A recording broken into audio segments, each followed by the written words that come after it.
It became clear to me that going from a $100 million a year revenue company to 200, 300, or 400, which would translate into trillions grams of sugar kicked and impact in the world, that we really needed a partner who had been down that path before. Hello and welcome to Shopify Masters, your companion for starting and building a business. I'm Shuang Esther Shan. When it comes to picking out candy at the store, what are you looking for? Chewy, fruity, or maybe even sour? For Tara Bosch, she was on a mission to lower the amount of sugar in her favorite gummies and treats from childhood. Tara dropped out of university and launched SmartSweets in 2016 by creating recipes in her own kitchen.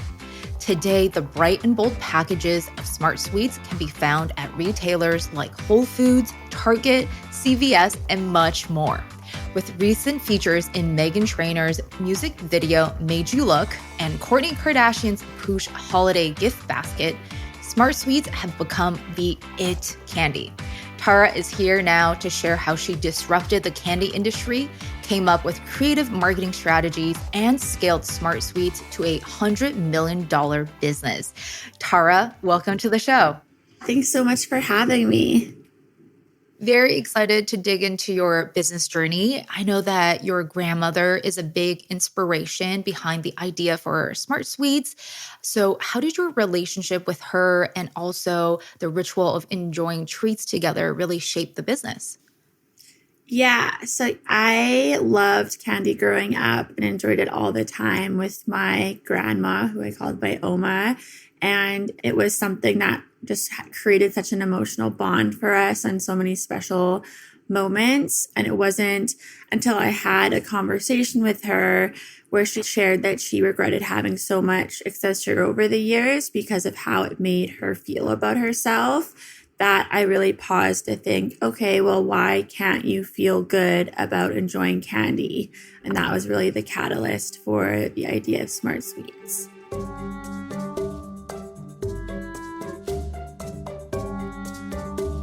So you noticed this gap in the market where you wanted the treats, but maybe a little bit less sugar, and you have this idea which you pursued dropping out of university. What advice do you have for other individuals who are looking to make a similar switch within their life? Something that was really helpful for me was really ruling out what I didn't like to do.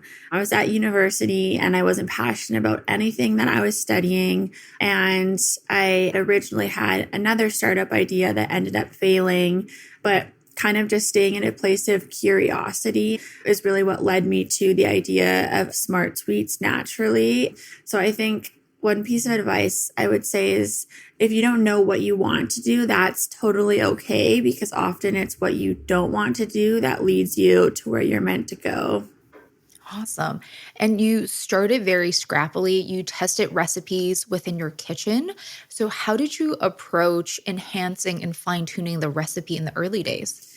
I think it's wild, just the access to information we have nowadays. It's so normalized that you can Google anything. The breadth of information that's available to us is pretty remarkable. And with SmartSweets, when I was recipe testing in my kitchen, I was reading food science journals that I was just Googling, and then I was finding raw ingredient suppliers and getting samples from them and just really doing trial and error, but just leaned a lot, honestly, on just the quickly accessible information from Google, and was shocked just at the depth and level of detail that you can really find information.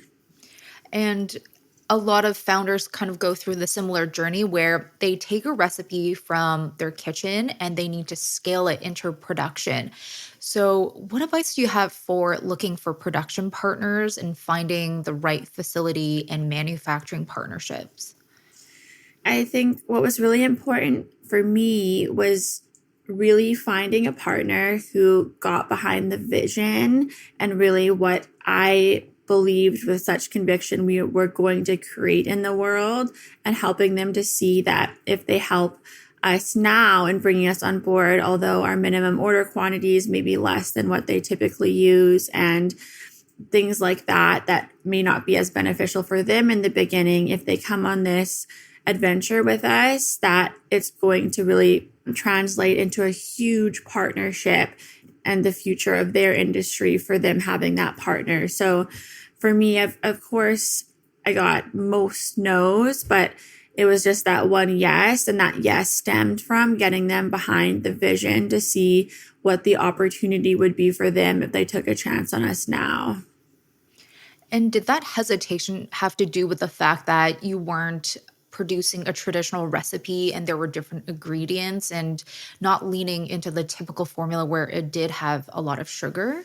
Did it impact the production in that way? Yeah, absolutely. I'd say because we were doing something that had never been done before, which is taking sugar, which is 99.9% of what candy is, out of the recipe. Everything from the recipe being able to run through the machine without the pipes bursting to it being able to set in their drying rooms without taking up too much time that would cut their production capacity in other areas. It was something so foreign to them, and their machinery wasn't built to run. And on the financial side of things, you initially bootstrapped the business and then you applied to a few fellowships. How did they help the business? And I guess what advice do you have for founders who are looking for similar programs to apply to? I think it's pretty incredible, like in today's day and age, just the amount of access there is to programs out there and programs and peer groups out there of people that are also having the courage to act on their ideas and bring to life the impact in the world they have with their visions.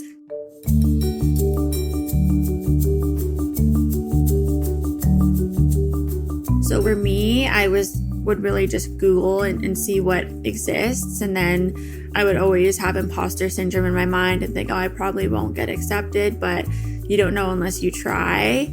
And what was so powerful about being accepted into those programs was really just that instant connection to other people doing the exact same thing that you are. You know, if I would have really hard days and I'd feel really down, seeing my peers have really hard days and feeling really down and just going through that journey together. And then also having the access to resources that maybe it would take you LinkedIning someone and now all of a sudden you can get a direct introduction to someone really makes a big difference. Yeah, so just not only the financial resource, but the resource of mentorship and network and support as well from the fellowship. Yeah. The Teal Fellowship specifically, which was a 100K grant over 2 years, was an amazing resource because it allowed us to really support our team and then have the small excess funds that we had at the time to pour into growing and scaling. So that was hugely valuable. And then you also had a few rounds of friends and family equity raises. And I understand in 2020, you also partnered up with a private equity firm. What have you learned from the different range of raising funds? And what would you share to founders who are kind of entering the process of raising funds? Yeah, I'm a big believer in debt financing and really leveraging that to scale. And there's some pretty incredible resources out there that can allow you to do that with having the ability of not diluting yourself and having being able to retain more equity to give to your team and people like that. So for me in the beginning, I launched the business off of debt financing and then did a small convertible note that really carried us over to a place where we could get a valuation that allowed us to be way less dilutive than we would have in the super early days. And so what I would say there is just being really intentional about why it is you're wanting to raise and really mapping out from the top down your growth vision to see, you know, if I raise today at this valuation, will I be able to keep majority of the company if we need to do XYZ at XYZ point in growth? And you can really begin to get a clear sense of what that will look like and what's important to you. And then for us, partnering with TPG really allowed us at that point, we were doing well over 100 million in sales a year. And it was really helpful to have a partner who could help pour just more fuel on the rocket ship to help us take that next step in growth and bring a new level of sophistication to the business that we needed at that stage to really leapfrog us to the next. And I think touching back on debt financing, a lot of founders initially might be intimidated because they feel like it's more risk to the business. But I guess there should be a moment of mind shift to realize it's all just about cash flow and giving yourself a bigger runway to scale for just different chapters of growth. Totally. It is a lot also like about there's no right or wrong. Everyone has a different risk tolerance in a different scenario. To get the debt financing, I had to take out like life insurance and put my one asset, my 2009 Honda Fit hatchback. And so certainly there is higher level of risk in terms of what you have to like personally be attached to.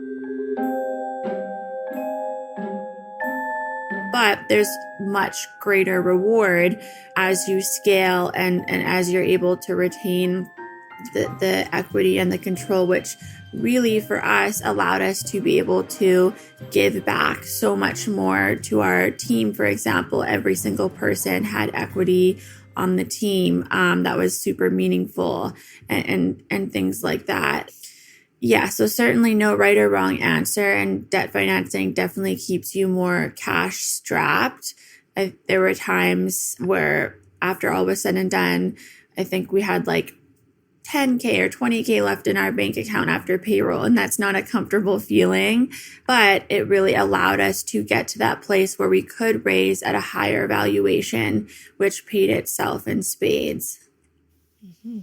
So for you partnering up with TPG Equity Group, what was it about entering this relationship that made sense to you? Because a lot of founders get intimidated with private equity, sensing that they're giving more control of their company versus maybe an earlier investment coming from a venture capital per se. So for me, I always knew at some point in SmartSweets' journey, it would make sense to partner in a larger way with someone who really had the resources and the capabilities to expedite the next chapter of growth, that we could scale into becoming the global leader in revolutionizing candy. And so for us at the stage of growth that we were at, I always try to be really rooted in asking myself the question, how am I holding up the vision from being executed and coming to life? And at that point in time, it became clear to me that going from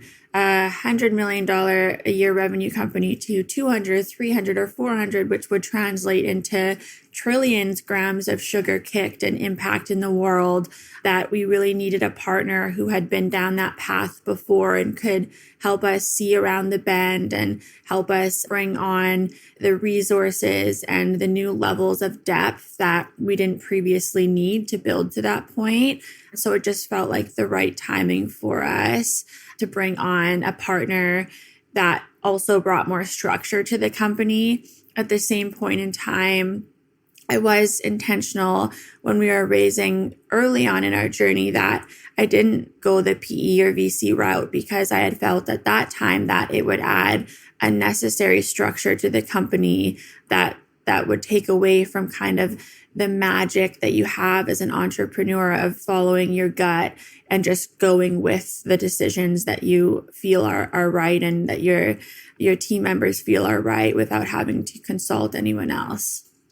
It's truly amazing, especially in such a short amount of time, that you were able to reach that 9-figure annual revenue mark. Now, SmartSweets can be found in thousands of stores, but take us back to that first big memorable moment when you got your initial retail relationship. Yeah, so for me, I was really intentional from the start of when we wanted to launch in retail that we wanted to have national partners from day one, because I believed in the power of social media and that we could really push our community into the doors nationwide, whereas 10 years ago, people were going and launching regionally and then kind of building in your own backyard and then growing. But I felt like we could make that leap right away just because of the power of social.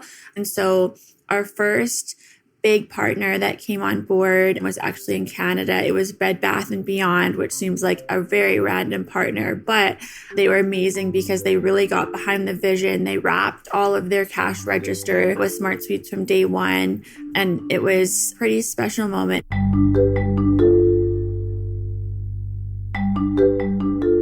Myself and our first team member spent all night packing up the boxes in the space we were working out of through the accelerator program, and Canada Post came and picked them up in the morning. We had no sort of fulfillment or anything sorted out at that time. It was just all super manual, but it's kind of one of those magical moments on your entrepreneurial journey of like, wow, is this real life? Amazing. So excited to chat more, Tara.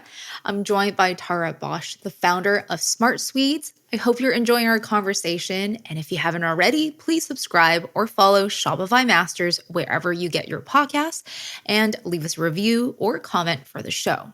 So now SmartSweets can be found in so many more retailers like Whole Foods, Target, CVS. What advice do you have for maintaining those relationships over the years? We're in today now about 150,000 retailers. And so I think it just comes back to the simple things, like from day one, forging authentic connections with the retail partners and really seeing how can I add value to this retail partner in their unique way and their shelf set. And then as you grow and it can't be you having all of those face-to-face conversations anymore, having the team that really connects and having yourself resourced so that your team members are able to have the time to have those authentic conversations and really maintain those relationships. And as you continue to scale and become more accessible, become more creative with how can we honor our partners in the unique ways that we used to when we only had them as a partner and not 100 other large retail partners to also think about. Our whole office at Shopify stocks SmartSweets in our snack wall in our offices. And me personally shopping, I love the packaging because it truly stands out in the different aisles. So tell us more about your branding philosophy and how you take care of your social channels to make sure that it's fun and playful and cohesive. Yeah, well, that's amazing that SmartSweets is available for Shopify and everyone there.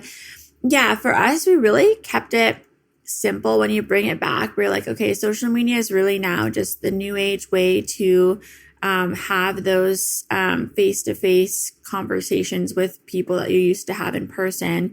And so we would, from day one, always call our consumers our friends.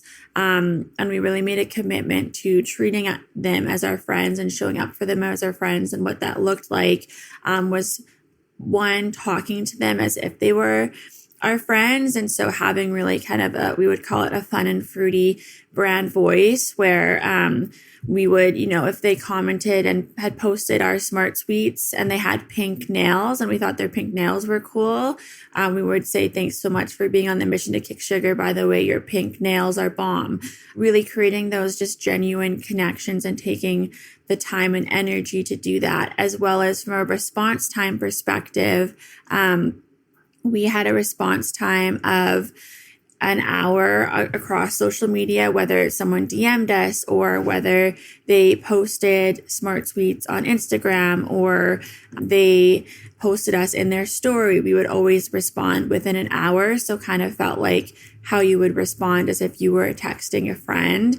And the resource it took to be able to scale that kind of closeness level of connection was pretty significant, but it really resulted in creating this incredible community who truly felt an emotional connection to the brand and really like they were part of our journey and that they were our friend. Speaking of the amazing community you build on social, you also include the community when you're developing new flavors. How are you approaching being creative with recipes nowadays? Going back to our friends, and for us, kind of, they were always and still are what we would call our North Star. So, really looking to them for any critical decisions that we're making. They're really the ones making the decisions for us. And so, when it came to coming out with new innovations, we would always leverage our friends. And specifically, we had a program called the Champion Program, which was a group of our friends that I would email weekly, just really whatever was going on. And like if all the dogs were in the office, I'd email them a photo of the dogs in the office and be like, hey, all the dogs are in the office. Hope you're having a great week.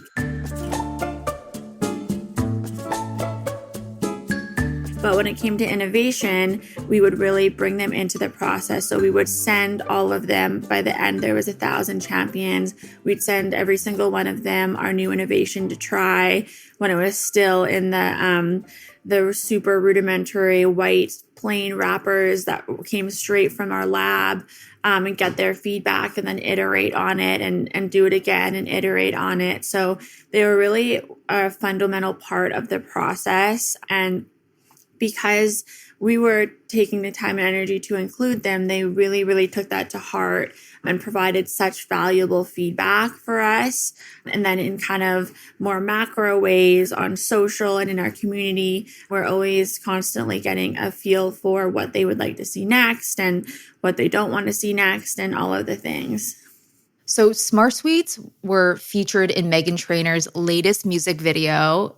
They were also included in Kourtney Kardashian's Poosh holiday gift baskets. How do you recommend founders go about developing relationships and opportunities for their businesses and making sure that it aligns with their brand?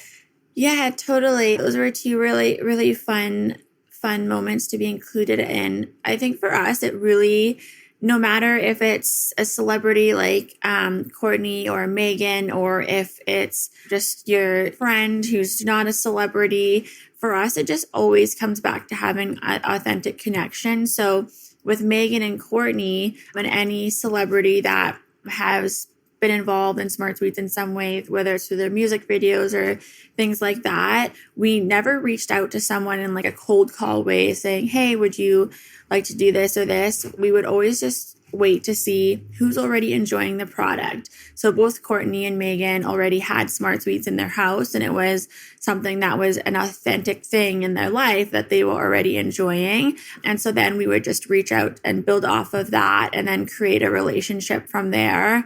And that just went a really, really long way because consumers can tell when something is authentic or not. And for us, it was incredibly important to always have that genuine connection.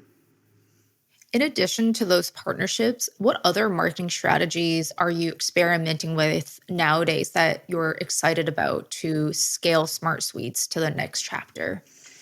Our team, which we call our squad, I think from a social perspective, like many other brands, we're leaning into TikTok and new avenues, and leaning less into ad spend and all that. Now that that has changed pretty significantly in the past few years in terms of the ROI that you get out of it. We've also leaned a lot more into in trade marketing and in-store executions and really bringing to life experiences for consumers in store. But really the like fundamentals of our most effective marketing has not changed. And that's really continuing to build our friend base and connecting with them and making sure that they really feel seen and heard, whether that's through our newsletter or through our social channels and just any avenue or touch point that we can connect with them. And another important aspect for the business is that as a female founder, you also lead a team that I believe has over 80% female workers who are building the company day to day. How does this shape and affect the brand? It's been and has been a pretty special part of SmartSuite's journey. I think there's something so special about having so many women in the seats making the key decisions, especially for a brand like SmartSweets, where our consumer, she is primarily female. And so it's our consumer that's making the decision, in that we can really see and understand her because we are her in many ways. And that has been so powerful.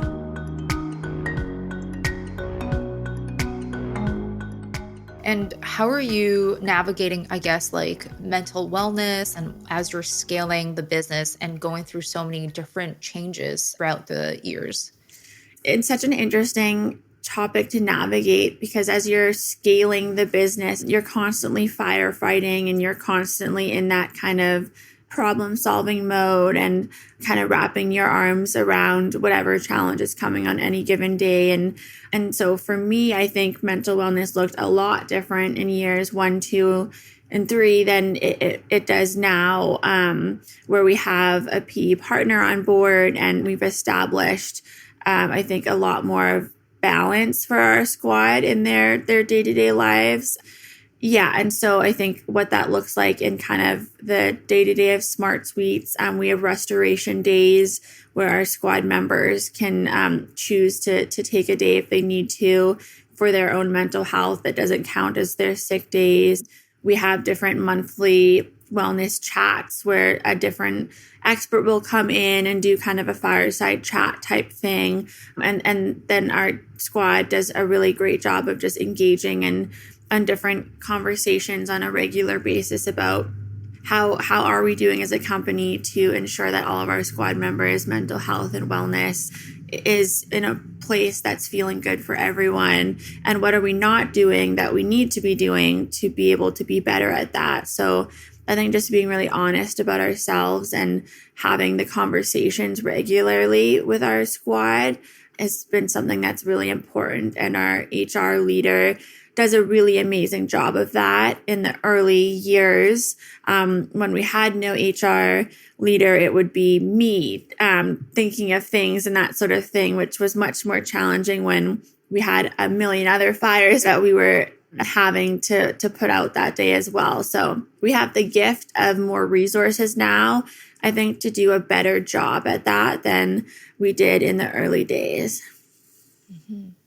And zooming out a little bit, I get this feeling where at a bigger scale, a lot of founders are balancing three things, which is the business, the team environment, and also the growth of themselves. So I guess for yourself, how are you balancing these like three different pillars?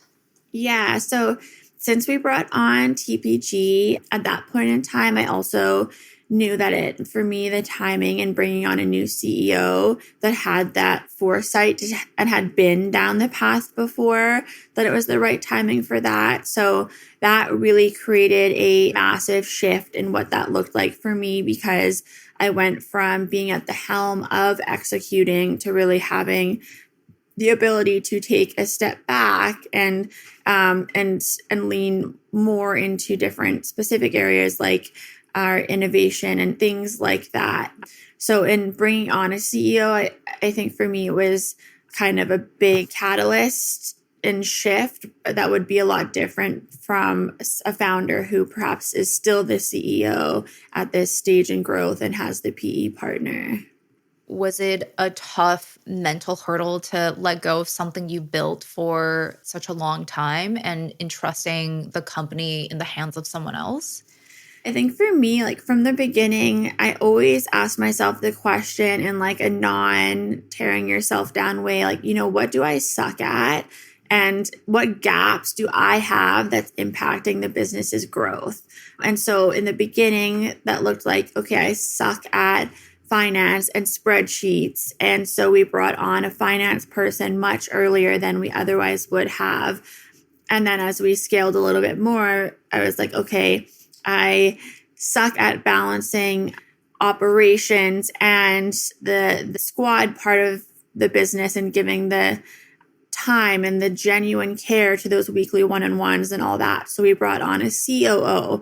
And so I've always never felt attached personally to my role in SmartSweets so much as I've felt attached to our mission and ensuring that whatever my role is, that it's in the most meaningful way possible to further our mission and vision.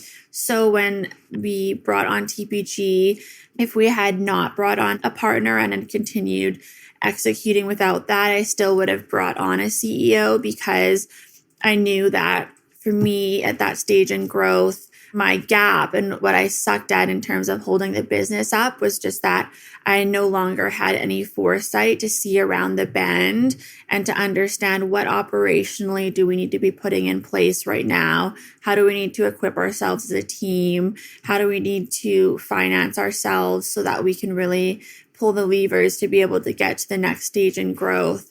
And so being able to do that really allowed me to lean into where I served the business the best at that point in time, which was really innovation.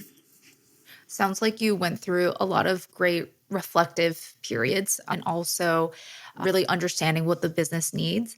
We understand that over the last 6 years, there's been over 10 different product launches. What are some new candies or partnerships that we can expect from SmartSweets? I think the really cool thing about scaling a company and having a vision is that as when you start to execute on that vision and bring it to life, as far as it feels like you've come, you realize that you're just getting started and how much further there is to go. And our vision is to be a global leader. And right now we're a leader in North America, but really, when you think of your favorite candy, the vision is for you to be able to go to where you go buy your candy and SmartSweets be the brand that's creating the amazing kick sugar version of it for you. So that vision, we're still getting started on. We've really focused on innovating and kicking sugar a lot out of gummy-based innovations, and have now launched some hard candy innovations like lollipops and Jolly Gems, and some innovations that lean more on kind of that sweet, savory side like caramels.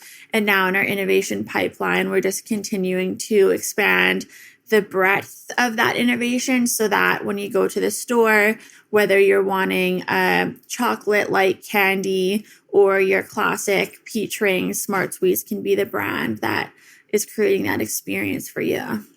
Very exciting. Looking forward to all of the new products. I mean, can't wait to hear what you think. Thank you so much for being here, Tara. Yeah, thank you so much for having me. It's been an honor. That's Tara Bosch from SmartSweets. And thank you for joining us on Shopify Masters. Our show is produced by Megan Coyle and Gogo Zoger. Our engineers are Matt Schwartz and Miku Bedlam. Benjamin Gottlieb is our supervising producer, and I'm Shuang Essershan. And we will see you next time.